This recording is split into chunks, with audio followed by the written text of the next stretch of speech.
Hello and welcome to the Product Opscast with Graham Reed and Antonia Landy. Antonia, how are you this afternoon? I'm very well. Thank you, Graham. Great stuff.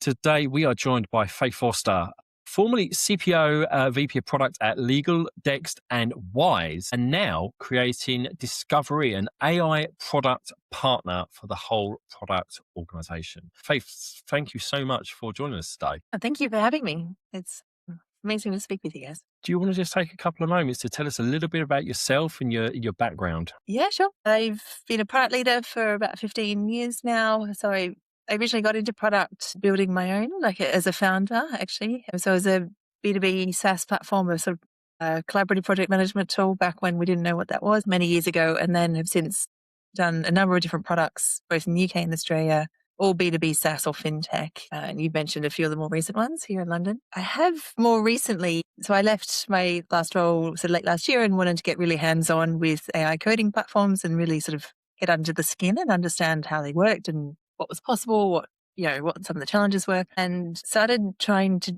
I needed an excuse to do that, basically, something to experiment with. And so I had been at a legal, my last organization, using agents to try and gather all the different information we needed to help inform what we should focus on for the product in 2026. And I still found it really difficult to do. There's just so many different sources of information that we take into consideration when forming a product strategy. And so I ended up with this massive Google Doc with all these tabs, with all the different information I'd pulled together, and still had to go through all that myself and sort of work out, what's important here? What does this mean? What do we do about it? And so when I left and I was like, I wanted something to play with, I was like, well, that really needs a UI. And so that was kind of where this started. But it's now become, as you mentioned, Discovery. What I found as I was going through that process and really sort of understanding the technology and what you could do with AI now is that it's just so much more capable than what I could have imagined when I first started this. And so what I've since created, I think, is hugely, hugely more valuable. Not least because of the technology, but also the input I've had from so many product leaders and managers along the way about how to think about AI and how they thought that would be useful in their role and where we could get value from it, I guess. So that's sort of been a huge part of that journey to get to the point where we've got an enterprise grade, production ready platform that was purely built using AI. It's been massive, massive learning curve. But one of the things that's really, really struck me, Antonio knows this very well, through that journey. So I spoke to 96 different product leaders and managers along the way. And one of the things that really struck me about those conversations was how wildly different people's understanding of AI was and the implications it would have. And I was talking to some of the product conference organizers. So we've just had leading in product in Australia. We've got Mind the Product coming up next week in London, Productized in Lisbon, Product at Heart in Hamburg.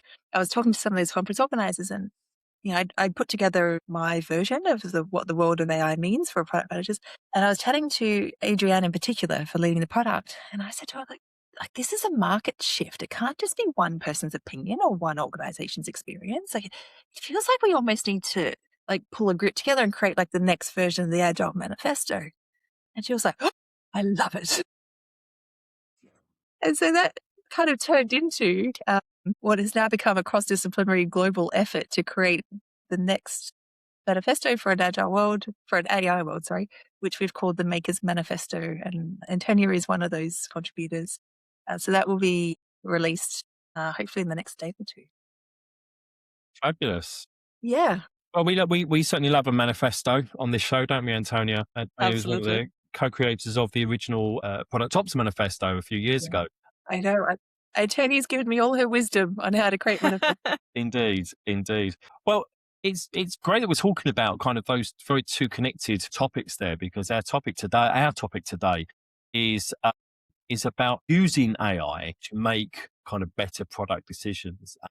And just from the little I've known and little I've heard about kind of Discovery in particular, it sounds like that's the kind of the real crux of what you're trying to produce there, is kind of produce something that allows people to systematically make better decisions. With AI kind of along for the ride as well. So let's dive into that a little bit more and kind of what was your prompt to wanting to produce this? Yeah, it's one of the things that became really obvious to me really quickly, actually. And I spoke at an event about it late last year. the process to build is becoming so much faster. That was always the main constraint in the whole sort of product development life cycle. That you managed everything else around the fact that it took, weeks to months to build anything. And so when that compresses significantly, that changes that whole dynamic of that life cycle. So it puts more pressure on both ends of the spectrum, both deciding what to build, but also then what you do once you've built it and how you get to the point of actual value from users. And so that was something I was really aware of from quite early on. I've since had, CTPOs, even CEOs comment on the fact that they're aware that, their engineers are now, writing these amazing Porsches and they've kind of got the poor PM sort of tied on a rope out the back trying to keep up. And so it really is, I think, the most critical part of the process now, because in a situation where you can build anything really quite quickly, like that constraint is largely gone. It doesn't mean it's a good idea to build everything. And so you've still got the adoption issue. You've still got the fact that, our customers' expectations, their ability to absorb the changes that we're doing in our products are not keeping up. We're all seeing it, even just trying to work out what's going on with AI, let alone people whose day job is something completely different.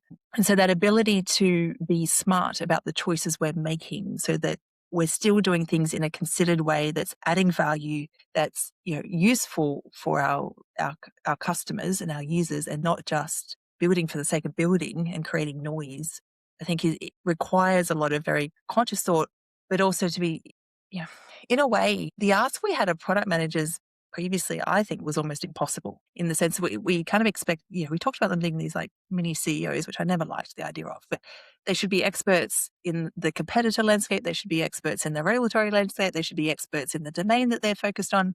They should know everything about what their customers' needs are and the feedback we're getting and what's most important for those customers. They should know everything about what the technology is capable of. Like, there are so many different elements that go into that are now changing even faster, so even harder to keep up with, that I think what we were asking of PMs a year or two ago was difficult anyway.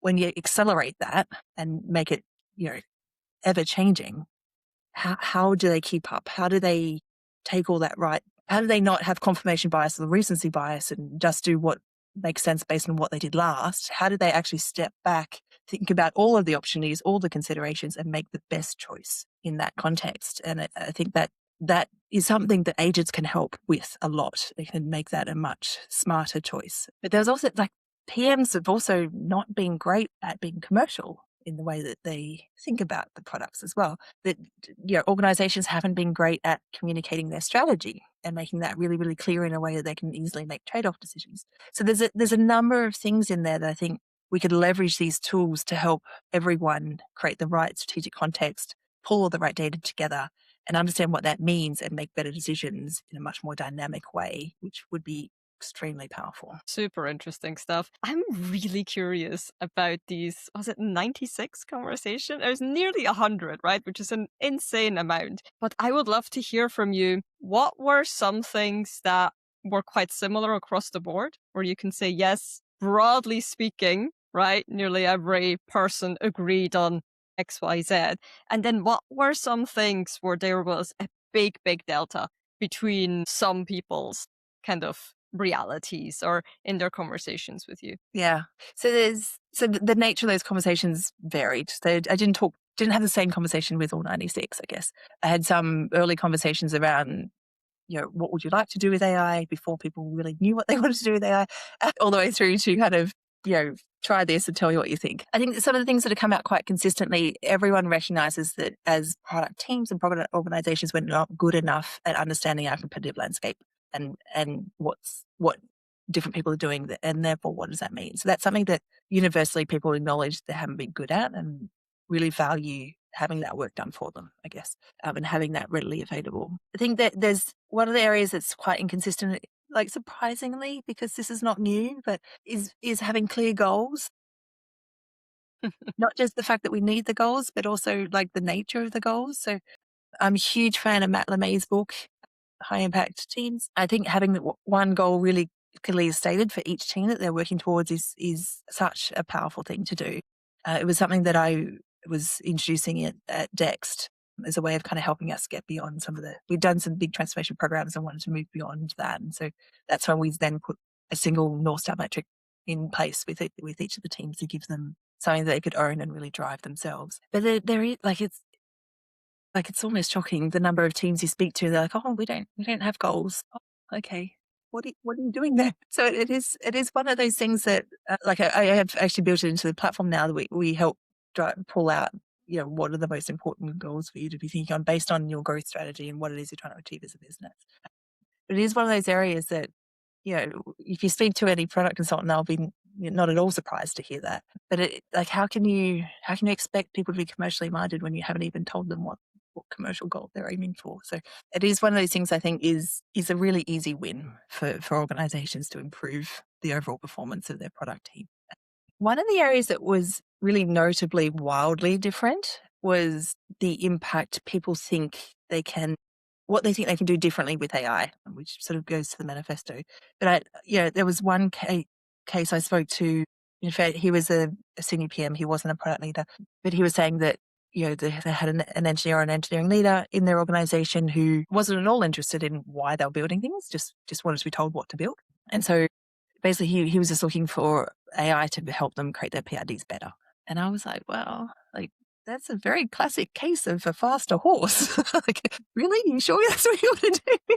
Because you could argue that having engineers understand why you're doing things has been known and understood and valuable for quite some time now. That was sort of one end of the spectrum. The other end of the spectrum, Saras at Jack and Jill, they have completely automated their entire flow, not for roadmap items, but for feedback or quick wins. So their product by nature is an AI agent. So they've got one, I'm not sure which is Jack and which is Jill, but one of them talks to candidates applying for jobs and the other talks to the employers. And so they can have really great, in-depth, valuable conversations with each of those parties to understand what they're trying to achieve and why, and sort of really help advise and support them on making sure that they've got the right positioning, the right fit, so that they're bringing the right people into the business. But because it's a conversation anyway, if something isn't right in the way that experience is working, the users will just say. So it's part of that conversation experience anyway. And so they had built an entirely automated flow where that feedback was captured. It was sent to a separate agent who reviewed it. That was then sent to a supervisor to say, yes, this should be fixed. That was then queued for another agent to actually do the fix. The confirmation was sent back once the fix was done to either Jack or Jill, and Jack or Jill will then tell the user that it has been fixed. So without a human involved at all. And when I first heard that, I was like, wow, that's amazing. Because in every product organization I've been in, there has been a very long list of paper cuts, usually hundreds of items that we would have loved to have fixed, but it just never got prioritized. And so we played around with hackathons or, different ways of trying to squeeze it in somehow, because those things are the little, I call them paper cuts for a reason. They're the little things that just annoy and undermine the overall product experience and undermine this perception of quality. So the idea that those would just be taken care of was amazing. So and actually now you can do that in Discovery. So you can set rules, so you can fully automate that process through Discovery, where we have agents that scan the customer feedback, look for quick wins. If you want it to, it will create the brief, it will liaise with the AI coding platform, and then get the confirmation back once it's been published by the engineer. That's really cool. Yeah. There's so much to dive into, I think, from what you've just said there. Firstly, love another shout out to Matt LeMay, former guest on the podcast as well. I saw him only a few weeks ago, funny enough, as well. But the piece on the poor goals, in businesses is just incredible. I think that there is such a perception that businesses, have got all that sewn up, that, we've got goals that are very clear at the top and all laddered all the way down and cascaded down. I know, if Matt's watching, I know you don't like the word cascaded, Matt. We've had back and forth on that many times. But the reality is kind of having those goals, regardless of where they are, for those teams, for those individuals, and they're just not there. Yeah. It's quite incredible. And like you say, it's such a simple thing to do, and the impact of it is so high. Yeah. So it's really just interesting to hear that from yourself. Yeah. It's one of those, all you can do is shake your head. This is what people have been talking about for some time. It's just, there are so many, as a product leader, and I know a lot of product leaders, it's just so common that CEOs get frustrated because product teams are a huge investment. They're if they're all UK based, it's £1 million a year for a squad. So that's a lot of money, and not surprisingly, they want a return on that. And so, give them a goal, help them give you a return. Like it's just yeah. Anyway, Yeah. The other Yeah. piece was really interesting. I'd love to dive into a little more as well. Is kind of you was talking about using AI for the small fixes, and I think that's incredible. I think that's really interesting to take, because there's another piece that kind of both Matt alludes to, but also Martin Erickson in his book as well, alludes to this as well, about that delegation of decision making down the chain more for, where, and so here we're in a situation whereby actually, those smaller fixes, they don't need big strategy involvements. They're just kind of, hey, that just makes sense. Let's just go and fix it. And actually now we're handing that or pushing that to be done by AI, or the majority of that done by AI. And then we're in a position whereby actually it's just that decision-making process. And like you said, I've back in the day when I was a product manager, you had this huge backlog of all these really cool things that we should just go and fix, and you never had time to go and do it. And Antonio and I, we sit in exactly the same position in product ops now. Millions of things that we should be going and fixing and doing, but actually they're small. They're not really going to add much value on their own. But death of a thousand cuts, absolutely. If we can fix a lot of those things, it suddenly makes a really, really big difference. I think that's super interesting. Yeah, and it's not exactly like we don't have to think about it much. Like we shouldn't be having meetings about it. Like it just do it. Just Yeah. and normally it's so simple that it's just not even worth someone's attention, except to make sure it's not doing the things you don't want it to do, which is sort of the way it's set up in Discovery. You're like, do you want this automated or not? Do you want it to approve the fix in your AI coding platform or not? And if you say yes, it's like, under what circumstances would you not want that to happen? Is there anything that we should avoid? And so things like the way I've set it up in my own platform. So if it touches billing, if it touches data security, like no, don't do it. But otherwise, yeah, go for your life.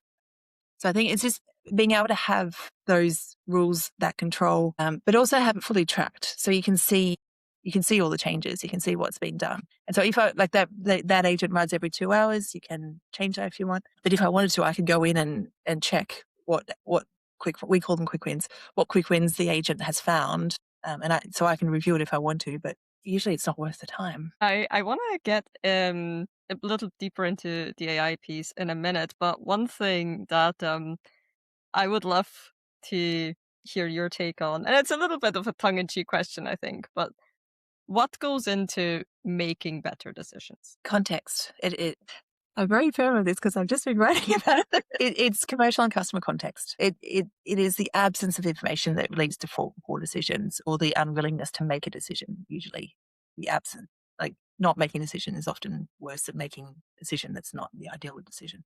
But it all comes down to having enough information about your customers' needs and the feedback you're getting, and where what's most important. I guess what's going to add the most value, but also not, especially if you're talking about enterprise B2B, like where you've got a small number of big customers, like you want to try and address a customer's feedback, but not make it worse for others, kind of thing. So it's like having enough information to know that how to interpret the feedback, how to apply that in a way that's not going to be detrimental for anyone else, or it's going to, at least, hopefully it's valuable for everyone else as well, but at the very least not detrimental. But importantly, also having that sort of commercial context of, how do we make money? How do, what are the different channels and distribution sources? Like, how do we make this product available to as many people as possible, and where do we get the money from? And therefore, which are the things that are most important that we need to be focusing on, or often, like I've seen changes made that broke one of the channels because they didn't realize that, all the distribution channels we have. So it's sort of having that commercial understanding of how do we make money? Where does that money come from? Where do those customers come from? How do we make sure that we're at the very least not breaking that, but ideally making it better? Yeah, I think that context is, the minimum, really. But the more that we can understand about, what's happening in our competitive landscape, what's our growth strategy as a business, what are our goals that we're trying to achieve? Yeah, the more information that's available, the more robust those decisions will be. And that's sort of where Discovery brings all of that information together to add that context, but uses it. A lot of the experience is driven through conversational AI. So the AI uses that to then have a conversation with anyone in the product team around why do you think this is the most valuable thing to do within the context of everything else? Yes, it will identify the problem statements based on the feedback that's come through. As a user, you could either add ideas or it will generate ideas for you. But then having a conversation around like, how can we solve these? Does this make sense within the context of what our product already does, what our competitors are offering or releasing? Like, is this the best way to solve this particular problem? So it acts as a bit of a coach. It uses all that context to act as a bit of a coach so that there's really robust thinking in the way they're going about solving any problems. I'm genuinely loving how practical this episode is today. Sorry, Anthony, I interrupted you. Just want to say, no. this is really, really great. Yeah, we have episodes like this sometimes whereby we get really getting down into the weeds and it's just hearing stuff. And I'm just like, my mind is already going, oh, I'm going to go and build that with Claude tomorrow and things like that. So really, really great. This is really interesting though, because something I've seen in the past is that teams would constantly and consistently feel like they do not have enough information. So they would keep doing discovery, keep trying to do more research, keep trying to dig into the data. And when kind of pushed gently by product leadership to go ahead and actually make a decision and commit to something and go build the actual thing, there would always be pushback that they don't know enough yet. How do you feel like that is changing with AI in this mix now?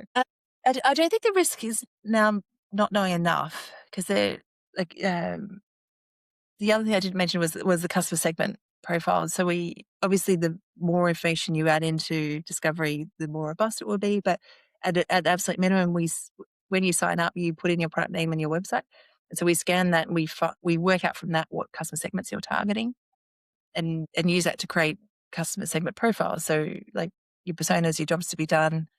If you get added in like your CSAT, your NPS data, any customer research you've got, we use all of that to make those profiles more robust. But you do have, like, you don't not have customer segment profiles. So it's a better start than what people usually have in that, most organizations I've been into have personas somewhere. They're just hidden in a drawer and no one, occasionally they might reference them for a name, but it's, the designers might, but no one else cares. It's not something that becomes an active part of the process and how people choose to solve some things. And there's been so many examples. I generally do B2B SaaS and the SME end of B2B SaaS. Any process you're working on involves multiple people. It's very rare that you're building an experience that's just for one user. And so you need to understand those different roles, how they work together, what they need to get out of it, how that process works as a holistic experience, but then design the experience from the specific users. So what does that user need to make a good decision or to, contribute their part of the process? And if you don't have that understanding of those different roles, it's a awful experience usually, and massive gaps often as well. And so I think that's where some of that uncertainty can come from when people are trying to decide what they're building, who's it for, what's the process, how do they work? Like that's generally where people are trying to do more research. It may be that they have a lack of domain understanding anyway, which sometimes happens, but there's usually organizational knowledge or context that they're just missing. And so actually having a way that can be captured and applied in a practical sense of, I'm trying to solve this issue, who's it for, what do they need, how do we make this process work for them and their jobs to be done? I'm saying this because I'm thinking about it from a discovery perspective, but there's no excuse anymore.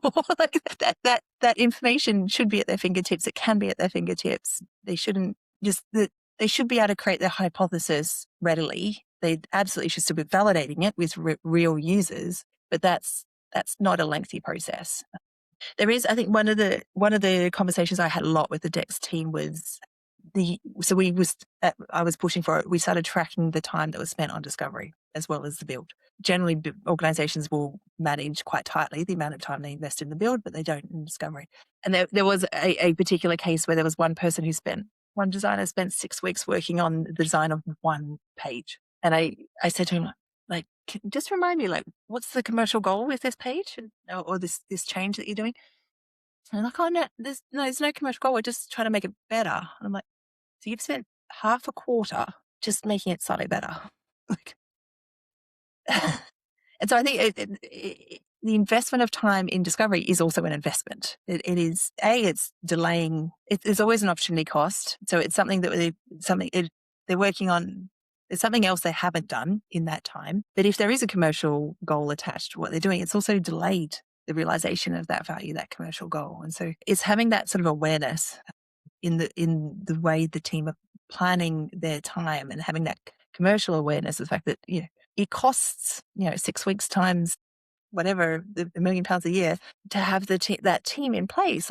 We want a return on that. How are you going to choose to invest that time in a way that's going to maximize that return? So again, that's in discovery, we automatically track the return on investment of the time they've spent. Because that's usually done in a spreadsheet somewhere that no one knows and doesn't track, and it's not part of your everyday decision making. Very interesting. Because it's interesting for two reasons. Because only earlier today, I was having a conversation with another product leader, and we were talking about kind of where the majority of their investment is between discovery, delivery, and review, and ultimately, measuring success. And he said, absolutely, the curve is in the middle, right in the middle. Everything is on delivery, very little on discovery, very little on actually proving, was this even worth it? What are our success metrics? So, and I absolutely agree. It's just time and time again in conversations I'm hearing, discovery is still underdone, underutilized. And even despite the size of teams that you put into audit, it's just the investment is just still not there. And it's just crazy. It's usually one way or the other. It's usually underdone or overdone. It is, you do get both ends of that spectrum. I think a lot of it comes down to just not utilizing the knowledge we have well. I think that there is an inherent amount of knowledge normally on our customers and how they work. It's just not, it's not easily applied. I have a question actually for both of you, because I think the answers will be very interesting. And this really does just something that you were alluding to, Faith, earlier, is, do you feel that there is no longer an excuse for a poor product process? All of this lovely stuff that you were talking about, hypotheses and this good discovery, et cetera, and this is all stuff that it really should fundamentally be product management 101. And I will say, in every business I've worked in, we don't do all of that. We don't do hypotheses, hardly ever, very well. We say the words, but actually, is it really done? No. But with the advent of AI to produce a lot of these assets, to do a lot of the kind of bulk thinking and let us just focus on the decisions, and I have a piece to come back to about decisions later. Actually, do you think that actually there's no excuse now for kind of skipping a lot of these steps? Actually, so one of the things I found hard about when I set out to do discovery is kind of AI can automate a lot of product process now, right? And so I've always been a process skeptic. So I'm a recovering management consultant. So I've seen the very end opposite end of the spectrum where process is defined to the extent and no one follows it. And does it create value? No, it usually is a barrier and something that people have to try and work around. And so I'm a strong believer that process should only be created if it's going to add value, if it's going to make it faster and easier to do something meaningful. And so I've always, I am an ex-management consultant, so I understand organizational systems very well. And every organization I've gone into, I've waited to see where the problems are, and not just my perspective on where the problems are, but others as well. Others recognize the problems, and then we'll look to put something in place to fix it or to address those problems. And so I do very much take a very iterative approach to product process as well. But it's not about the process. The process exists for the purpose of helping you achieve the outcome. And so even you can use Claude to automate creating those documents, and that's totally fine. That'll help you tick that box. Will it help you deliver more value to your customers? Maybe, probably not. To be honest, it'll reduce your admin a little bit. Might help you get something, to get your ticket created faster. Are you going to build something that's better? Maybe, maybe not. But also, product by nature is a team sport. It's not just me and how I create my documents. It's as a team how we decide what's the most important thing to do. There's so much nuance into. It's not just the fact you've got a PRD. It's the thinking, the nuance of how you want to understanding the problem and how you want to solve that problem. What's the best way to solve that problem? That's something that you have to work out together. There's a reason we have PMs, designers, and engineers working together. They bring different perspectives. They manage different risks. That's valuable. That all needs to be taken into consideration. And so it's actually not. It's not about the admin. Taking the admin away might get you 10% improvement, or make you 10% faster. It's not going to make the team more effective. It's not going to help you deliver the outcome better, unless you're working well together and you've got that sort of collective understanding of the context that you're trying to deliver in, the customer needs, the commercial outcomes you're trying to deliver. So I do think focusing on the process is a little bit of a distraction, to be honest. It's not. I'm sure there'll be others that disagree with it, and certainly ops people. But to me, it's not about the process. It's about what's the best way to get people to work well together to deliver the outcomes they're trying to achieve. Okay, so first of all, I co-sign everything Faith said. Absolutely. Like, screw the PRD.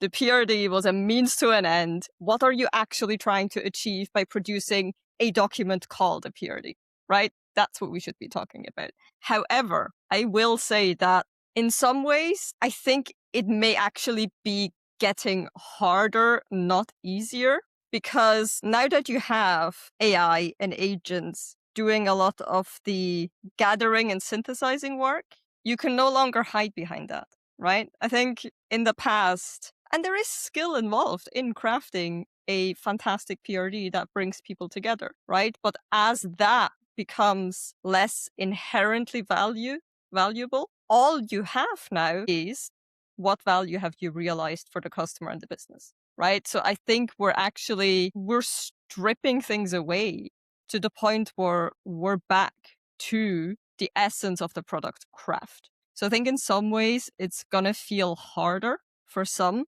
but I think thinking about and looking at the organizations I typically tend to work with, one thing that we can no longer ignore are context and strategy and data, right? Yeah. You need those. Those are foundational for anything AI related. If you do not have a clear, compelling, actionable, measurable strategy, you can layer AI on top of it as much as you want. It's not going to help you realize that value, right? So I think in some ways it's going to be harder. In some other ways, we really need to get our foundations right. Yeah, no, I wholeheartedly agree with that. The foundations need to be put in place. I think that's one of the interesting challenges that come with AI is how do you, like every organization will say they have a strategy. There's a slide deck somewhere that's been presented at an all hands. No one can recall it. No one can reference it. But it's like, how do you make that part of the decision making infrastructure? And I think that's like with AI now, it's not just for the humans, it's for the agents as well. And so how do you document that in a way that can be easily referenced and applied? But it's also like drawing out, I think, like the word strategy, I avoid using it as much as possible because it means different things to different people. And so I think actually what's important is, and that like the way that I built a lot of that into Discovery is that it's conversational based. It's having a question around like, what's most important here? Like if you had to choose between these two things, what would you choose? And so it's the fact that it's you're creating a strategy is kind of almost irrelevant. It's actually like it's the thinking process that goes into it and the challenge and the questions based on everything we already know about our customers, about the competitors, about the business goals we're trying to achieve. And therefore, there's 20 different things we could do that would help us drive growth in that context, which is the most important. And I think that's the valuable conversation to be had. That's having that documented and then available to everyone and applied is what's going to add the most value, I think. And I'm going to push back a little bit on some bits and pieces that we've said here. Again, fundamentally agree with we need to be focused on the value, not the process. Absolutely, none of us here, Antonio and I have been doing this for long enough, would ever turn around and say, yeah, we need to put process in place just because. But to have some of those things happen, to have the meaningful conversations, to have the right things documented and shared, needs an agreed way of doing that, And I think that's the thing is that never are we talking about, oh, we've got to go and fill out this PRD and it's got to be done in exactly this way with this template and things like that. Do not care about any of that. But actually, it's how are these people behaving in a way. Antonio and I, we talk a lot about data, and data's fantastic. It means absolutely nothing if there's no set, established, and embedded routine of looking at that data and reviewing it as part of a sprint plan or a review or a planning session, quarterly planning, whatever. If that data's just sitting there, there's nothing happening. What it needs is that rigor to go through and say, right, we're going to make this part of our decision making process, and we're going to force ourselves to review it. So it's really, really very interesting to hear and to come at that from different angles. Yeah, and I don't disagree with what you said at all either. So it's like there's probably contradiction in there somewhere. But as product leaders, 90% of what we're doing is asking questions and challenging and prodding to make sure that all the right things have been considered in any decisions that have been made. And so what you're saying is absolutely right in that it's not necessarily about the document itself. It's like, have you considered all the right things? And have you thought about that well enough that you've framed a robust hypothesis based on real evidence that's, that I can believe, that I can back you on if someone challenges me as the leader. So I absolutely am not saying we don't need process. What I'm saying is that it's not about the process itself. It's about how do you help people make good decisions? How do you bring the right information together and think it through well so that they're, whatever decision they make, and they, as I said, it's better to make a decision than not make a decision. Whatever decision they make has been well considered and is evidence backed. Let's just come on to a last piece, and decision has been a theme throughout all of today, and there's a really good reason. Over the last 2 to 3 weeks, I've been to several different events, and this word has been coming up so much. I was at Miro last week. I was at Mixed Panels one a couple of weeks before. But absolutely common theme has been, well, we're using AI. We can be making decisions 10 times faster. But that means, we are working 10 times faster. But what this means is that they've got the ability to make decisions 10 times faster.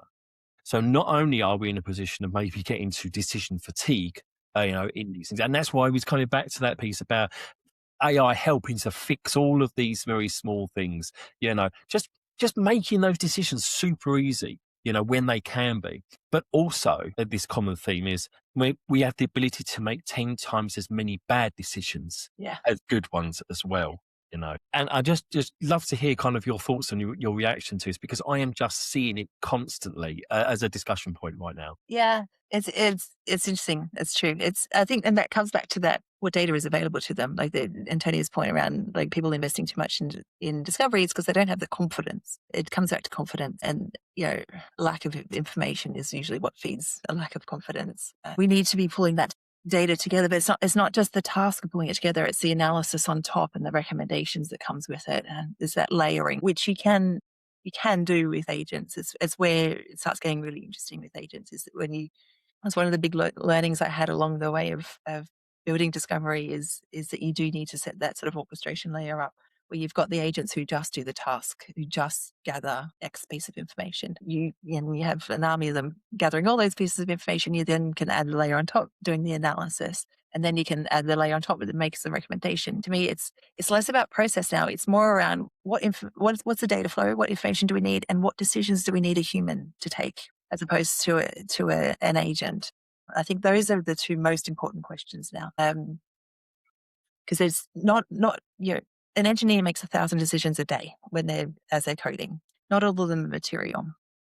If they've got context, then hopefully they're not making ones that become material for the wrong reasons.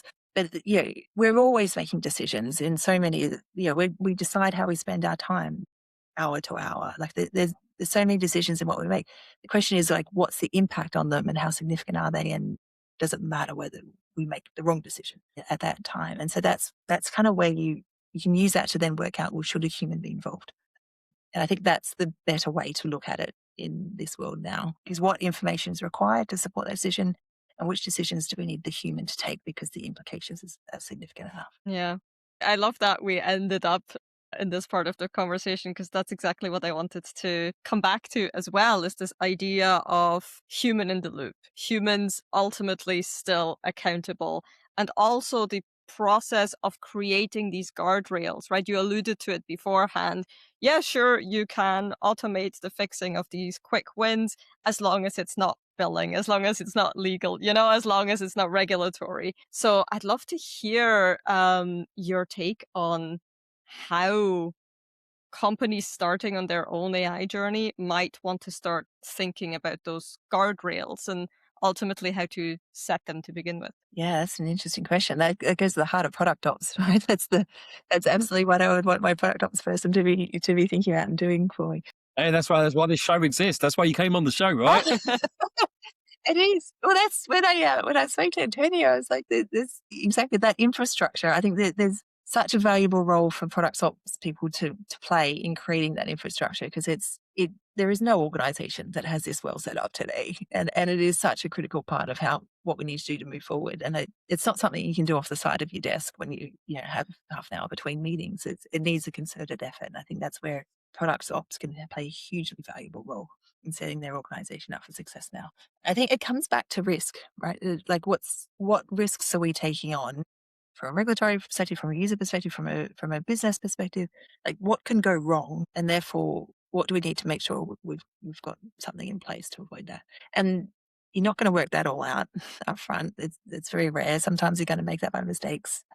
I shared a story. So I do a weekly podcast called Building Out Loud with Randy Silver. We've been following the process of the journey of building discovery or building an AI native product or startup. And I shared on our podcast a week or two ago, I had the LLMs drain my bank account over the weekend. It was one of the agents was throwing an error, and they just kept retrying until it basically ran out of money, which was not a pleasant experience. But certainly now I've put a lot more guardrails in place for that. So some of this, we're all learning what's possible with AI, what the guardrails are, what the pitfalls could be. So there are going to be some things that you learn through mistake, and I think as leaders we need to be really clear that that's okay if we want people to embrace this and be thoughtful and innovative in this context.